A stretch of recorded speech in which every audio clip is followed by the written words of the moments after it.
This is the Flathead Valley Sports Haven, a brand new segment where I highlight current and former Flathead Valley area players, coaches, and sports figures celebrating the best athletics the Valley has to offer. The Flathead Valley Sports Haven is powered by Logan Health. I'm your host, Cole Havens, and today in studio, I am joined by head coach of the Whitefish boys basketball team, Landon Henderson. Coach, first of all, thanks for joining me here today. Yeah, of course. Well, let's go ahead and start off with, you've been coaching here at Whitefish for a couple years now, first as head coach, but you originally grew up elsewhere. Before we get into the Whitefish side of things, let's start at the beginning. So you grew up in Fergus County. Talk to me how that shaped you as not just a coach, but as an athlete and a person. Yeah, I think, growing up in Fergus, my family owns a ranch just outside of Lewistown, a family ranch, and it was huge. I mean, it's an agricultural community. Half the kids in school grew up on ranches or farms of some kind, and that just instills a different level of work ethic and even view on life in the world that I think has been really important in shaping how I've grown up. How about, obviously you were a basketball player. You played both basketball and football there at Lewistown. Take me through what kind of athlete were you? How did the coaches that coached you kind of shape you? I was an athlete that at times I was a pretty good football player. Is not as aggressive as I probably should have been. Wasn't as big as I am now, as strong, but I just loved the sports. Loved the grind, the work. I think that partly comes from growing up on a ranch. You don't shy away from hard work, and I had some great coaches, Coach Feller with the football team, and then Coach Lear was our offensive coordinator. He's the head coach. I won a state championship for Fergus now, and then Coach Sparks on the basketball side of things. All of those guys were very big on discipline, details, and just working hard at all times. And that's something that I've really taken through my coaching career now. And I look back and it was funny. We were at the East-West tip-off tournament, or in the Western A tip-off tournament, and we were watching Fergus play, and the boys were talking about, well, we do a lot of the same stuff. And I said, well, it's the same head coach. And so I just have taken that, a lot of what he does, especially basketball-wise, and have, changed a couple things to match my coaching style, but have, tried to instill it into my players as well. Was college athletics ever something that you looked at, or was it right into coaching after high school? I looked into college athletics, potentially playing football at an AIA school. I had an opportunity to maybe walk on to the Bobcats, but I went and pursued chemical engineering as my major outside of after high school, and I went to MSU and majored in chemical engineering. It just wasn't plausible to be both a chemical engineering student and a football player, and so I chose to go the academic side of thing, and ended up not liking the engineering. I wasn't a fan of the math. Calc 3 second semester freshman year got to me, so I ended up transferring to Western and switching to history education, following in my dad's footsteps. And then it was at that point that I really started to look into coaching more. I always knew I wanted to be a coach. That was always one of the questions I had was, how am I going to be a chemical engineer and a basketball coach? And then when I switched to teaching, it was just kind of answered for me because the two work so well together. Before we continue, being MSU, you got to be excited for the national championship here coming up. Ironically enough, went to MSU, was raised a Grizz fan. My dad is in the Adams Center Hall of Fame for rodeo for U of M. He was a bull rider and a steer wrestler, and so raised a Grizz fan, still am a Grizz fan. I was going to school in MSU and cheering for the Grizz. My freshman year during Cat Grizz, we were in Bozeman's Buffalo Wild Wings. Me and my best friend were cheering for the Grizz, getting dirty looks. Then we actually decided to drive up to Missoula because the Grizz were up by like 15 at halftime, and they ended up losing. And we missed the end of the game because we were driving. But I'm excited. I think, Montana boys above all, and so I hope they go out and do well, but I wish it was the Grizz. Oh, that's fantastic. You can take the Grizz out of Missoula, but you can't take the Missoula out of the Grizz. Exactly. Well, how about we go on to why Whitefish? What was it about Whitefish that caught your attention? Was it a place you always knew you wanted to come to, or did the puzzle pieces just kind of fall in the right place? Yeah, Whitefish was never someplace I really even considered. I think take a community that's almost as opposite of Lewistown as you can get, and it's Whitefish. And that's nothing bad about Whitefish. It just didn't match with, how I was raised in a heavily agricultural community. But I met my wife in college. We had an education class together. She's a teacher in Kalispell, and her family's from Kalispell. And I couldn't student teach in Fergus because my dad was a teacher in the high school, and my older sister was a teacher in the elementary schools. So that's not allowed. And so we decided to come to Kalispell to student teach and live with her family. And then we just fell, she's always loved it up here, but she wanted to move to a bigger city, and I wanted to not move to a big city, and Kalispell kind of was what we settled on instead as the happy medium. And then we both fell in love with the community up here. I graduated in December of 22, and I got my first teaching job at West Valley that semester, the spring semester. And, things didn't work out at West Valley, and I had an opportunity to interview at Whitefish. Met Mr. Brandstetter, Mr. Jones in my interview, and just fell in love with the schools up there, and then was offered the football coaching job by Coach Bullwig just a week after I accepted the teaching job. And then Coach Gonzalez came and found me not too soon after that, or not too long after that, and I went and started coaching basketball too. It's funny, you say Lewistown and Whitefish are polar opposites, but at the same time, how has Whitefish now grown on you? What has made Whitefish the right place for you, both professionally and personally? Whitefish has been awesome. I think it was from the moment I walked into my interview, I was like, this is where I want to be. And then once I started coaching, and most importantly, it's just the community. It's a supportive community.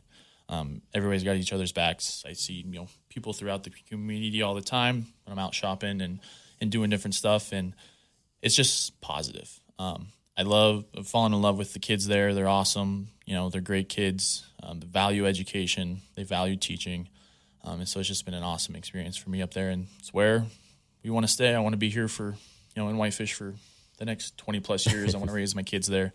I want my kids to come through the program. I'm having a son in March, and I'm already thinking about the years when I get to coach them, so it's going to be awesome. That's fantastic. You talk about the community, and that's one thing. I grew up here, went to high school here. I left, and it wasn't until I came back that I realized just how great this community is in terms of their support for not just the athletics, but the kids themselves. I look back at football games on Friday nights. I think it was homecoming this last year, and it was shoulder to shoulder packed with people. You couldn't move. Take me through, what's it like to coach in this community? What's it like to see those lights get bright on a Friday night, or to see that crowd fill up when you're coaching on the hardwood too?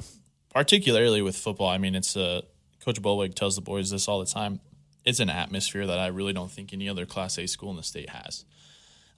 It's certainly, we'd fill the stands up at Fergus. We were usually, when I was there, a first or second round playoff team, but it's nothing compared to what you see at Whitefish. They're packed in there, jam-packed, having fun, screaming, shouting. And it's just, they're right there. With how the field's set up right now, they're right there. And you just feel the support that the community has for you as you're on the sidelines coaching. Football or basketball too, we get a ton of fans. We have a lot of people supporting. I wish we'd fill the gym up a little more, but it'll come. It'll come. I know that, we'll get there, and a lot of that just comes with having success. Football's had so much success. Coach Bullwig does such a great job. Before that, Coach Ross did an amazing job. So I just hope that I can have the same fortune that they've had and build a program that lasts and fill up that gym again like it used to be.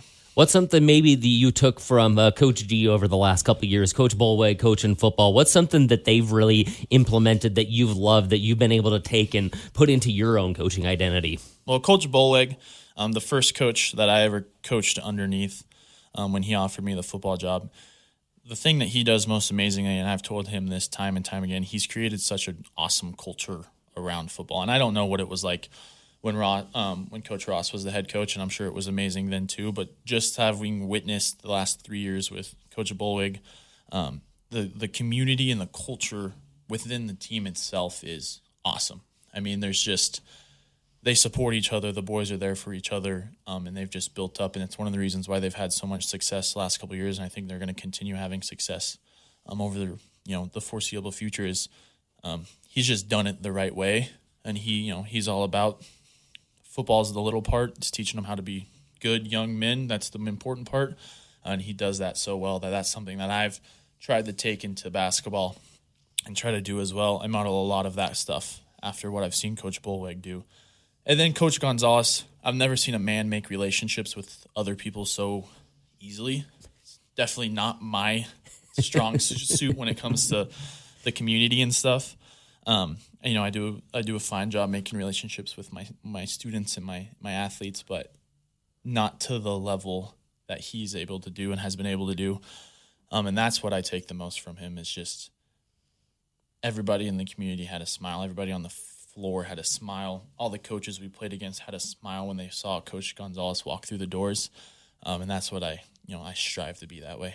That's absolutely awesome. And I feel like you're doing a good job because you look at the guys here this year, and it helps that you got some guys where basketball is their primary sport. But take me through kind of what you're looking to achieve here, not just this year, but the years to come. You said something that's kind of stuck with me in our kind of pre-season interview was you want to get Whitefish basketball back to kind of the glory days. You want to bring back what made Whitefish basketball great. And take me through, why is this group the right group to kind of start that process? We got a great group of boys, and it starts with that huge junior class that's just basketball heavy. That's what they care about. That's what they've cared about for a long time. And I did mention wanting to create long-term success. That's part of the thing of me wanting to be in Whitefish for the rest of my teaching career. I want to coach the rest of my teaching career. Coaching and teaching are 50-50 for me. So to be able to do that and to start out with this group of boys has been awesome because you can see the change. Community members talk to me about it. You've said stuff to me. It just feels a little bit different. And I think less so what I do, and it's more so about how they've bought in and they've bought into the culture aspects. Some things as simple as saying yes, coach, or yes, sir at practice. We do that all the time, and it's awesome. I have teachers compliment me when they hear it. It's nothing I'm doing other than just asking them to hold that standard, but they've done it. A coach can only do so much if the boys don't buy in. And the boys have bought in this year with all the stuff. And from playing good team basketball to learning how to play good team defense to as simple as being respectful and attentive and hustling on the floor at all times and holding the basketballs and saying yes, coach, yes, sir, and all that stuff. They've bought in, and to have them be able to do that has been awesome because I think it's seen the community, I believe, can see a shift. And then, like I said, it's not really what I'm doing, it's more what they're doing, and it's awesome to be a part of because I think they're setting the tone for the future seasons. I love that because it kind of actually brings me right into my next question is, what are some non-negotiables for you that you have for some of these guys? What does a Whitefish basketball player have to stand for? Culture's been the big thing that I've focused on. This season, I've been focused on it for the last several that I've been part of the program, but with me as the head coach now, it's something that we can really heavily focus on, and it's been awesome that I've been able to focus on it for a month, and now I don't have to think about it as much because they've really bought into it. Non-negotiables, if I ask a question, I say it all the time. Does that make sense? I probably say it too much. I probably get tired of it, but they say, yes, coach, yes, sir. And if they don't say it enough, I'm going to ask it again, or let me hear that again. Does that make sense? And they all echo it. That's just something simple, but I feel like it just helps them hold the line of what a player-coach relationship is, and then holds them accountable because they know I'm going to hold them accountable to their stuff, even just the simple things. Other stuff, we don't walk on the hardwood. If we're transitioning between drills, if we're going from a drill to water, they're supposed to be jogging there, and they know that, and I say it all the time. We don't walk on the basketball court. We don't walk in basketball. And that's, not even just conditioning. It's just, do you work hard when you're tired, or do you hang your head and mope and walk slow? And, I tell them all the time, they're the only ones that can control their actions. They're the only ones that can control what they do. They can't always control their feelings, but they control how they react to it. And so by doing those little things, after conditioning, I don't let them put their hands on their knees because it shows the other team that we're tired. Just that kind of stuff. It's the little things. I expect them to be respectful to me and my coaching staff at all time. I expect them to be respectful to each other. I don't have any of these big, huge rules. It's just do the little things right. I talk about the little things and the details all the time, and with culture, it's those kind of details I think is important. How much does it help that you've been with these juniors for a couple of years now? You've had these guys since they were freshmen at the JV level the last couple of years, and now at the varsity level. That's got to help too a little bit, right? Yeah, it's awesome. I mean, the whole varsity team I've coached now as they've came through this junior class. Some of them I've coached. This is my third year with them. And it's great because I know their style of play, their strengths and weaknesses, as well as they know. And on the flip side, they know me. They know how I coach. They know, I tell them all the time, I'm going to coach them hard, and how do they respond to it? And they know to expect me to be, fiery, to have high expectations, to get on them when they don't do it right, or if they're moving slow or whatever it is. And to have that relationship beforehand, we don't have the pushback that you see sometimes. New head coaches come in and they're strict and they expect things. If they're not used to it, then there's going to be pushback, but they're used to it because they've all played for me on the JV level. So it's been awesome.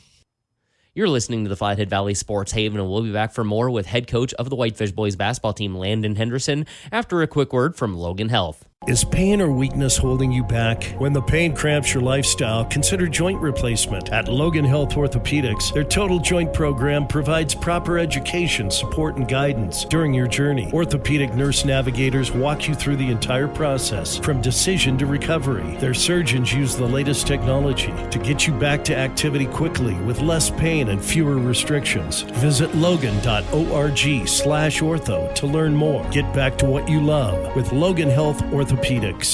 Back from the break here on the Flathead Valley Sports Haven as I continue along with head coach of the boys basketball team, Landon Henderson. Talk to me about your staff a little bit. You have a pretty good staff around you. Obviously, the big name would be Coach Ganger, who a lot of Grizz fans know as Barb Kavanaugh. I mean, she was a heck of a player for the Lady Grizz back in her day. I believe, All-American, first team All-State. I think her senior year, she was averaging, 15, 16 a game and 6 assists and a couple of rebounds. What's it like to have that kind of insight on the bench with you, especially during games and critical moments? Oh, it's awesome. It's no secret that I'm a young coach without a ton of coaching experience. And so to have Coach Barb, we call her Coach Barb, boys call her Barb Magic, to have her sitting next to me on the bench and then at practice is just this wealth of information, this well of knowledge that I can pull on to fill in the gaps of what I don't necessarily know as much about. I say it all the time, but I have a couple of assistant coaches that have more experience coaching than I've been alive. They're both more qualified to be a head coach than I am, just with the fact that Coach Barb has coached in several state championships in both basketball and volleyball. And so it's awesome. It's amazing. Just today after practice, we sat down and scripted out our practice for tomorrow and what we want to work on. And she just has the knowledge of all these little details that right now, with me focusing so much on the big picture, she can bring those in. There's times where I say, Coach Barb's going to explain this one. She's got it because she just knows more about this thing that we're doing than I do. I think it's important to acknowledge and recognize that as a coaching staff, we're a team. It's not a dictatorship. I'm not I don't try not to boss people around and to tell them what to do and say, no, it's my way or the highway. It's a team. And, I'm never going to say, I might say no if I disagree, but I'm going to listen to everybody's opinion.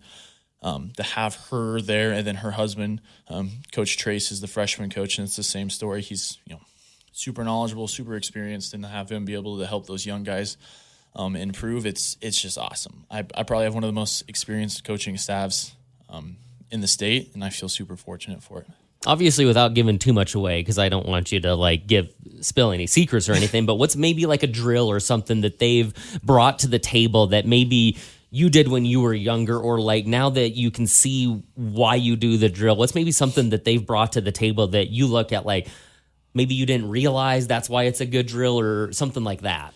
I think the biggest thing is the specifics of how certain things work as we move in our offense. I've always been a defensive guy. Coach Sparks and Fergus was a defensive guy, so that's probably where I pull it from some. But I focus on defense and rotations, and offense is I've always gotten this big picture. I don't know, I've always done the best job of executing it because I'm thinking too big, and she has really shown the importance of taking these little details, ironing them out, and then applying them to the big picture. And it's one of the reasons why our offense this year is doing really well. I think we're averaging them a little over 60 points a game. And, we score the ball pretty well. We shoot the ball pretty well. And a lot of it's just because she's brought that experience onto the floor. Yeah, let's talk about this team a little bit here this year. We've kind of already touched on that junior class, a heavy basketball class. But you look at just, maybe a little bit undersized, but you have some post players, and Finn Ryan, who has really stepped up here. He's getting more and more uncomfortable. Leo Bungener, who Coach Bolweg has said might be the best athlete at Whitefish right now. And then you supply that with Aiden Rickles, the senior, who has really kind of carved out a role. Of Creed Scott, who's that motivational leader that's going to be in your corner no matter what you do. How has this team kind of gelled together so far early in this season? It's been awesome, and I think part of it's just the amount of time that they've played together. These boys play basketball 24/7, and we took like 4 days off over Christmas break, and I know several of them went to the Wave and played, and I can attest I saw a few. Yep, and we play, we had open gyms 4 times a week over the summer, and the majority of these varsity kids were there consistently, and when we didn't have open gyms, they were either texting me asking if I can open the gym, or they were going to the Wave and they were organizing it themselves. So I think a big part of it all is just how much they play together and how much they work to get better at the game of basketball, because basketball can't just be a winter sport if you want to be a successful team. Like most of the high school sports, just like football, you play football year-round. It's only August through November that you do it with refs, right? So to have that opportunity, to have the boys that work that hard and are that bought in is awesome. And then, I think with how much they've played together, they all just have a good understanding of what their roles are. And I sat down with every boy, sophomore through senior, and discussed what the coaching staff and I viewed their roles were going to be, and they've really bought into those roles. And then, we're average height. We're probably a little undersized, but it helps when you got Big Red, Finn, and Leo, who potentially could be one of the best athletes, pure athletes to ever come out of Whitefish. To have them inside helps a ton, because it gives us a physical presence in the paint that we haven't had the last couple of years. So that's awesome. But yeah, it's just, Rickles is going to be that loud vocal leader always. Super proud of him and the work that he's put in, because he's became a legitimate varsity basketball player, and he does it the right way. He's the kid I probably, you've heard it, speak about the most on that kind of stuff. But yeah, just everybody's bought in and gelled together. Will is averaging 20 points a game, but he's also not only shooting the ball. He's looking to get assists, and Cooper's coming off that injury, but he's coming in and giving us valuable minutes when he's capable to. Reed's the silent assassin that's going to play great defense. He's going to do what's asked of him. He's going to do the right things. Just all of that together. Jake, great athlete, can guard 1 through 5. Didn't sub out in our Sydney game because he's, that guy. All of them. Drew, quick and fast, can get to the hoop and is unselfish, and they're all just great kids, and they gel together. They have great camaraderie on the varsity team, and it's just been a lot of fun to coach them. You said that coaching and teaching for you is a 50-50 deal. You want to be coaching and teaching. Talk to me, how has coaching made you a better teacher, and how has teaching made you a better coach? Yeah, I tell all my students all the time that they haven't seen Coach Henderson, because Coach Henderson's a different beast than Mr. Henderson is. But with coaching, it's just that like passion aspect. I love teaching. Even when I was going to be a chemical engineer, I planned on getting my doctorate one day and becoming a professor. Come from a family of teachers. I teach U.S. history. My dad was my U.S. history teacher in Lewistown. My older sister taught kindergarten. My mom was a teacher for a while. It's just, bred into me. It's part of the family. And so with the coaching, just that like hard drive aspect, passion, trying to make things fun, trying to make things competitive. I start every single class with a competition called Class Cup. Like, it's just those kind of things that have made me a better teaching, and then vice versa. I tell my kids all the time, use the high schooler slang, that I'm a professional yapper. My job is the lecture about history topics that they might not always find to be the most interesting. I think they're all super interesting. Oh, that's funny. But yeah, it's just the ability to take information and give it to them in a way that they understand. And I didn't always do it the best, but teaching middle school for a couple of years, trying to explain the American Revolution to 12-year-olds, you get better at diluting and changing and using their slang and all that stuff. And to take that and then apply it to the basketball gym has been awesome. Yeah, that's another thing too. You coached at the middle school when you first came here, and now you're at the high school. What's maybe a big difference? What's maybe one thing you liked at the middle school better than the high school, and vice versa? Yeah, I loved both. I could never teach younger than 7th grade. Like I said, my wife's an elementary teacher. I don't know how she does it. She's an angel. But with the middle school, I taught there for 2 years under Mr. Jones and Mr. Brandstetter, and they're both awesome. And they're just so fun. I mean, a lot of people struggle with the middle schoolers, and I struggled at times with stuff too, but they just have fun. They still have that spark where they love school. They might act like they don't love school, but they love school. They look up to their teachers. And, it's just, they're goofy, and you can have fun with them. And I don't know the amount of kids I chased around my room holding their shoe or something stupid that, didn't mean much to me. No, but they still talk about it when I see them. And so that's been awesome. And then vice versa with the high school. It's a little harder to break in the shell, to break down their barriers. But when they do, they're also fun and goofy and all that stuff. But with the high schoolers, like I alluded to, I don't do well with simplicity when it comes to the stuff that I want to teach. And it's something that, I need to work on at times, even with basketball, just being a little bit better about making things simple rather than just thinking of the complex details all the time. But it's super fun to really dive into the nitty-gritty stuff. I'm a huge history nerd, always have been, even when I was going to be an engineer. So you're the guy that people want on a trivia contest with. Yeah, if it's trivia questions about history, for sure. My wife jokes all the time I need to go on Jeopardy because we watch it with her grandma. And she's like, how do you know this? And I was like, that's great. I don't know. I read it somewhere one time. But yeah, I love to be able to really dive deep. And it's fun when you see, it's not every topic, right? High schoolers don't have that same joy for school that middle schoolers have. But every once in a while, you hit a topic and they get into it. And just to dive deep into something like that and to let them dive deep into it, it's just a ton of fun. Like we wrapped up learning about World War I before Christmas break. And not everybody loves World War I, but to see some of them really break down all the interesting stuff that happened with it and get into it, it's just super fun to see. Something that you don't really get with the middle school because they just can't go as complex. That's pretty cool. I never thought about that. And then before I let you go, take me through, obviously, because you were in the middle school, you have maybe some fingerprints on some of the athletes at the middle school. Give me an idea of what does the pipeline look middle school wise into the high school for the next several years? Is Whitefish basketball something that we could see on the rise, hopefully? I'm super excited. And yeah, part of it is teaching. I taught this, last year's 7th graders, so they're 8th graders now. I saw last year's 6th graders. And I know them. I know, I went to one of their basketball games earlier this fall, and to see them all go, the middle schoolers call me Hindo.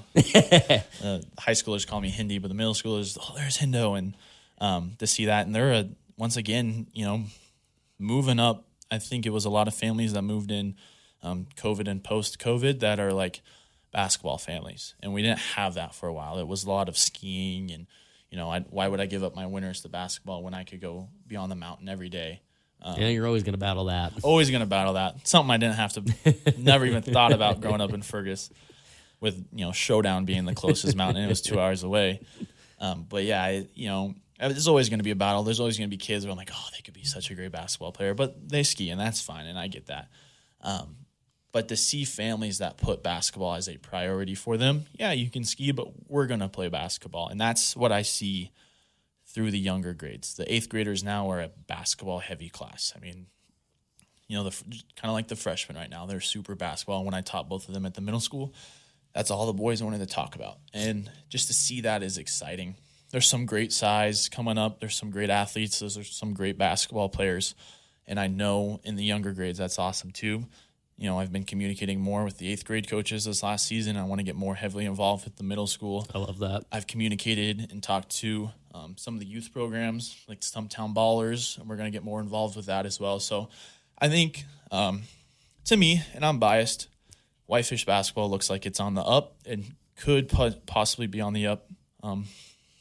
over the next several years, if not longer. And super exciting because, like I said, that's my biggest goal. Is I played for a good basketball team. We went deep into the state playoffs or state tournament. I want to give that experience. I've told the boys that. I want to give that experience. I want you playing on a Saturday in the state tournament because it's fun. There's not much that can compare to that. I never did it I guess I was on the bench my junior year for it, but being a broadcaster and seeing it, it's a different, you get weird butterflies that you've never had. It's so different and it's so fun. And even like the team now, they've never played in a divisional tournament. Like I don't have anyone on my team that was on a varsity team at a divisional tournament. And even divisionals is just a blast. Your legs are dead, you can barely walk, but to go out there and to play with, there's something on the table. You're playing to stay alive another day. You're playing to make it to state, and then at the state tournament, you're playing for that championship. And I was fortunate enough to be on a team that was a legitimate competitor for the state championship, and I want to give that experience to them. And so just that's what I think is most important, is just to take that experience and just to show it to them. And, I think our boys this year are doing it the right way, and we're going to have a very similar team to what we had next year with, only losing 2 seniors. And so it's super exciting.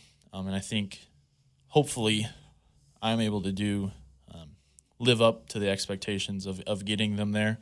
And then do it for a long time, because that's what Whitefish basketball used to be, and I'd love for it to get back that way and stick around for 30 years. Perfect, Coach. I think that's all I got for you. Hey, thanks again for coming on today. Thanks for sharing your story, and I wish you nothing but the best. Hopefully we'll be doing a lot more of these over the next several years. Yeah, thanks, man. I hope so too.